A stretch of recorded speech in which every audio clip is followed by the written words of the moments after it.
એને ભામ ભેળી કરવાનો વ્યવસાય હતો. હાડકાના ચામડા અને રંગવા અને વેચવા એ તો વ્યવસાય હતો. પણ ધીવણ સાહેબનો જન્મ થયો, 12-13 થયા અને બાપાએ કીધું બેટા હવે થોડુંક મારી માથે ભાર ઉતારીને. તઈ જીવણ સાહેબે કીધું બાપા હું અમારે ઢોરના ચામડા રંગવા નથી આવ્યો, મારે કાંઈક બીજું કરવું છે. તેના બાપાને ઓળખી ગયા, આ તો કોઈ અલૌકિક હાથમાં આવી ગયું છે. બેટા તને મોજ આવે બસ. પછી પોતે એ સમયથી જ પોતાનું જીવન દાસી ભાવમાં આવી ગયું હતું અને ભજનાનંદ જીવન પોતાનું પોતે વાણી લખતા. સદગુરુ ભીમ સાહેબ એમને મળ્યા, ઘણા મહાપુરુષનો અનુભવ કર્યો. ઘણા કે 17 ગુરુ 18 ગુરુ એવું નથી હોતું. વાલા સંતો હોય ને એને અનુભવ થતો હોય છે, એને અભ્યાસ, અને એને લક્ષ ગુરુ કહેવાય.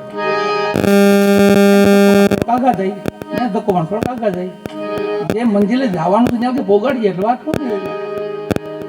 સંતો 18 ગુરુ છે 17 ગુરુ છે એવું ન. હું તો સારું કહે ને ભગવાન 10 ભગવાન 24 કર્યા હતા, તો 7-8 કીધે પૈ ગયા જીવણ સાહેબ. ગતમાલે 24 ગુરુ કર્યા.